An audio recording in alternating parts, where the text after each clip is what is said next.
तो mesh analysis में सबसे पहले हमें पहचानना पड़ेगा मैश क्या होता है। ठीक है, mesh is a closed path which does not contain any other closed path. हम कह सकते हैं मैश वो क्लोज्ड पाथ होता है जिसके अंदर कोई और क्लोज्ड पाथ नहीं होता है। तो हम मैश को पहचानने के लिए देखो एक ही सर्किट लेते हैं। सपोज किसी सर्किट का स्ट्रक्चर ये है, यहाँ वोल्टेज सोर्स हो सकता है, रेजिस्टेंस हो सकता है, कुछ भी हो सकता है किसी ब्रांच में, उसका स्ट्रक्चर किसी सर्किट का ऐसा है। तो देयर आर 3 क्लोज्ड पाथ। एक क्लोज्ड पाथ कौन सा है? ये वाला, दूसरा क्लोज्ड पाथ ये वाला, और तीसरा क्लोज्ड पाथ ये वाला। तो there are 3 closed paths in this given network. ठीक है, अब इसमें से आपको मैश पहचानना है। मैश होता है वो क्लोज्ड पाथ जिसके अंदर कोई और क्लोज्ड पाथ ना हो। तो यानी अगर हम बाहर वाले क्लोज्ड पाथ का बात करें तो वो मैश नहीं है, क्योंकि उसके अंदर 2 क्लोज्ड पाथ ऑलरेडी आ रहा है। तो दिस इज जो बाहर वाला क्लोज्ड पाथ है इसको क्या बोलेंगे आप? लूप। और जो अंदर वाले क्लोज्ड पाथ से उनको क्या बोलोगे आप? मैश, यानी जो अंदर वाले क्लोज्ड पाथ है। ठीक है, तो there is a 2 mesh in the given circuit. अब हमें मैश पहचानना आ गया। अब हमें क्या करना है? With the help of mesh analysis हमें सर्किट को सोल्व करना है, किसी पर्टिकुलर ब्रांच में करंट वोल्टेज फाइंड आउट करना है। ठीक है, तो इसके डिफरेंट स्टेप्स हमें देखना पड़ेगा, क्या क्या स्टेप्स होते हैं मैश एनालिसिस से सोल्व करने के लिए, क्या क्या स्टेप होते हैं। ठीक है, सबसे पहला स्टेप जो होगा, हम गिवन नेटवर्क में देखेंगे प्रैक्टिकल करंट सोर्सेज है क्या। अगर प्रैक्टिकल करंट सोर्स क्या होता है? जब आपका करंट सोर्स और रेजिस्टेंस पैरेलल में होता है तो उसको प्रैक्टिकल करंट सोर्स कहते हैं। तो स्टेप 1 में क्या होता है? सबसे पहले जो प्रैक्टिकल करंट सोर्सेज होंगे उनको आपको इक्विवेलेंट वोल्टेज सोर्सेज में कन्वर्ट करना पड़ेगा। तो यानी practical current sources is converted into equivalent voltage sources। जो भी आपके प्रैक्टिकल करंट सोर्सेज होंगे वो आपको इक्विवेलेंट वोल्टेज सोर्सेज में कन्वर्ट करना पड़ेगा। दूसरा, ये जो मैं स्टेप्स आपको लिखा रहा हूँ वो शॉर्ट में लिखा रहा हूँ, जो मेरे नोट्स रहेंगे उसमें प्रॉपर लैंग्वेज में फुल स्टेप्स रहेंगे। ठीक है, ये समझने वाली बात है। जो भी प्रैक्टिकल करंट सोर्सेज होंगे उनको आपको इक्विवेलेंट वोल्टेज सोर्सेज में कन्वर्ट करना है। ठीक है, ये आपने फर्स्ट ईयर में पढ़ा होगा, source transformation, voltage source convert, voltage source से करंट सोर्स से वोल्टेज सोर्स। चलो मैं आपको बता देता हूँ। सपोज ये आपका करंट सोर्स है और ये आपका रेजिस्टेंस है। ठीक है, सपोज इसकी वैल्यू है I, रेजिस्टेंस है R और टर्मिनल है AB। ठीक है, अब इसका जो इक्विवेलेंट वोल्टेज सोर्स होगा वो क्या होगा? रेजिस्टेंस कहां जाएगा? सीरीज में, प्लस माइनस A B, और ये रेजिस्टेंस पैरेलल का कहां जाएगा? सीरीज में। अब ये वोल्टेज हो जाएगा V, और V का वैल्यू कितना होगा? V I। ठीक है, अगर ये गिवन है तो ये कर सकते हो, ये गिवन है तो ये कर सकते हो। वहां से फिर I निकालने के लिए I V/R होगा। ठीक है, तो this is the source transformation. Next step, पहला स्टेप है प्रैक्टिकल करंट सोर्सेज को हम इक्विवेलेंट वोल्टेज सोर्सेज में कन्वर्ट करेंगे। दूसरा स्टेप क्या है? जो सर्किट कन्वर्ट होने के बाद आया उसको रीड्रॉ करना है। तो यानी रीड्रॉ द गिवन सर्किट, जो भी गिवन सर्किट होगा उसको रीड्रॉ करना है after transformation, after source transformation, redraw the given circuit. तीसरा स्टेप क्या होगा? आपको गिवन सर्किट में मैश पहचानना है। सेलेक्ट या identify each mesh, select each mesh और identify each mesh. Fourth step, assume. अब जो भी मैश आपने सेलेक्ट किया है, हर मैश में आपको एक करंट अज्यूम करना है इन क्लॉकवाइज डायरेक्शन। तो assume the current in each mesh, assume the current in each mesh in clockwise direction, हर मैश में क्लॉकवाइज डायरेक्शन में एक करंट आपको अज्यूम करना है। फिफ्थ पॉइंट में आपको क्या करना है कि जो भी आपने मैश सेलेक्ट किया है, यानी हर मैश के लिए आपको क्या करना है, केवीएल इक्वेशन लिखना है, Kirchhoff voltage law. Write KVL equation for each mesh, हर मैश के लिए राइट केवीएल इक्वेशन। ठीक है। Sixth step, solve the KVL equations, solve the KVL equations and find the unknown, जो भी अननोन वैल्यू है उसको फाइंड करो। फिर उसको आगे कैसे प्रोसीड करना है वो हम देखते हैं। तो देयर आर डिफरेंट स्टेप्स, इन स्टेप्स को फॉलो करते हुए आपको सर्किट को सोल्व करना है। तो अब हम एक एग्जांपल लेते हैं, उस एग्जांपल को सोल्व करते हुए देखते हैं इन स्टेप्स को अप्लाई करते हुए कि कैसे उसको सोल्व करना है। ठीक है। This is the example for this given circuit. This is 2 ampere, 10 ohm, 1 ohm, 10 volt, 5 volt and 5 ohm.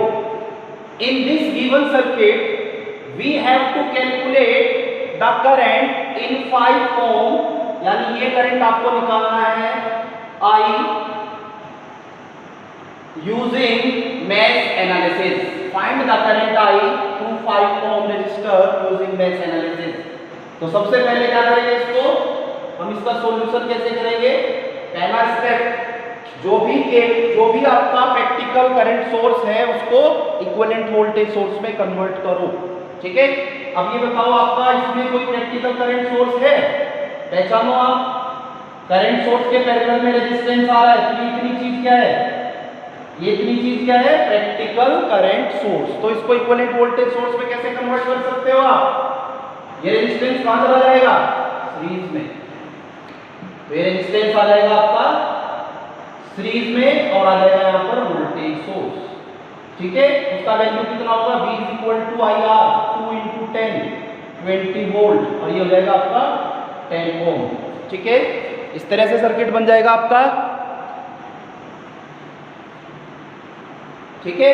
Next step, redraw the circuit. तो सर्किट को हमने रीड्रॉ कर लिया है ट्रांसफॉर्म करके। Third step, select each mesh. तो there are 2 meshes 1 2, select each mesh 1 2। तो ये सपोज मेरा select mesh each 1 I1 I2। Third step, assume the current in clockwise direction. Assume the current in clockwise direction for mesh 1 and mesh 2। तो हर mesh के लिए आपने इस mash में कितना करंट है, I1 clockwise direction, I2 clockwise direction. ठीक है। इसको एंटी क्लॉकवाइज डायरेक्शन में भी ले सकते हैं, ऐसा कोई कंपल्सन नहीं है कि आपको हमेशा क्लॉकवाइज में ही लेना है, लेकिन जनरली हम क्लॉकवाइज में लेते हैं। जो भी डायरेक्शन आप लेंगे उसके बेसिस पर ही हम इक्वेशन को लिख देंगे। ठीक है। ये मेरा सर्किट है। अब नेक्स्ट स्टेप क्या है, write KVL equations for each mesh. तो यानी पहले किसके लिए हम बात करते हैं, मैश 1 के लिए। मैश 1 के लिए आपको क्या करना है, केवीएल इक्वेशन लिखना है। ठीक है। अब मैश 1 यानी इस मैश के लिए केवीएल इक्वेशन लिखना है। तो केवीएल का तरीका क्या होता है, एक पॉइंट से आप चलना स्टार्ट कीजिए और किसी पाथ के थ्रू उसी पॉइंट पर आपको वापस आना है। तो हम यहां से चलना स्टार्ट करते हैं, ऐसे जाते हैं, ऐसे जाते हैं, ऐसे, और यहां back to the original point. ठीक है। तो यहां से लिखना स्टार्ट कर दिया आप। मैश 1 के लिए क्या बनेगा, मैश 1, मैश 1 के लिए -20 plus 10 I1 plus 10 plus 1 × I1। ठीक है। और I2 जा रहा है अपोजिट डायरेक्शन में, तो 1 × I2। तो यानी डायरेक्ट लिख सकते हैं 1 I1 - I2 = 0। ठीक है। मैश इक्वेशन क्या आएगा यहां से, -20 plus 10 I1 plus 10 plus I1 minus I2 is equal to 0। और यहां से जो इक्वेशन निकल के आएगा वो आएगा 11 I1, देख लो 10 I1 और plus I1 11 I1 minus I2 is equal to 20, equation number 1। 11 I1 minus I2 is equal to 10 is equal to 10, equation number 1। अब मेष 2 की बात करिएगा। मेष 2 में देखिए कैसे करना है। मेष 2 में आप यहां से चलिए और ऐसे जाइए, यहां पे वापस आ जाइए, ठीक है। मेष 2 ये कितना हो जाएगा 1 into I2 minus I1 plus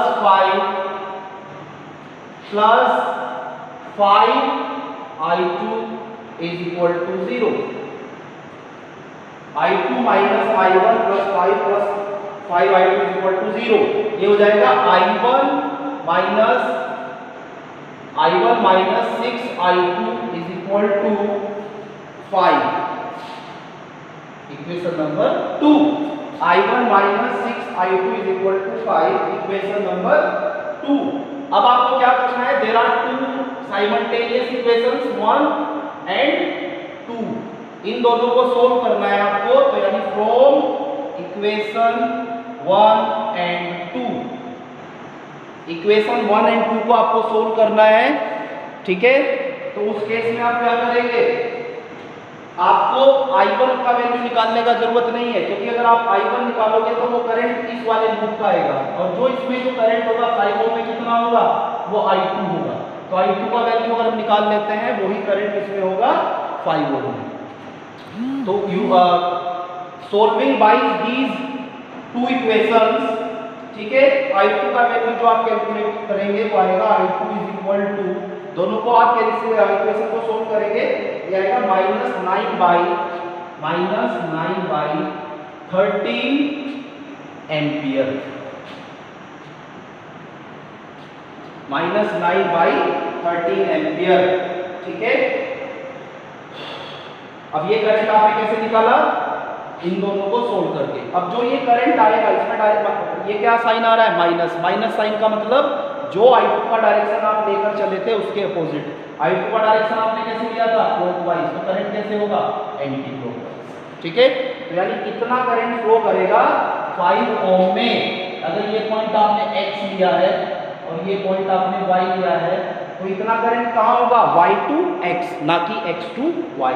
तो यानी I2 is equal to 9 by 13 ampere, कहाँ कर रहा है flow, y to x, y से x की तरफ, ठीक है। या लैंग्वेज में भी आप लिख सकते हो, current through 5 ohm will flow in anti clockwise direction, और we can say that y to x, this is the answer. अब अगर नेक्स्ट स्टेप में आपसे पूछता है find the power loss in 5 ohm 5 ohm, तो पावर लॉस कैसे निकालते हो आप, Pn is equal to I² into R। अब I कितना है यहाँ पे 9 बाई 13 स्क्वायर इंटू R कितना है 5, इसको आप कैलकुलेट करोगे तो क्या आ जाएगा 2.4 वोल्ट, यानी 2.4 वोल्ट आंसर।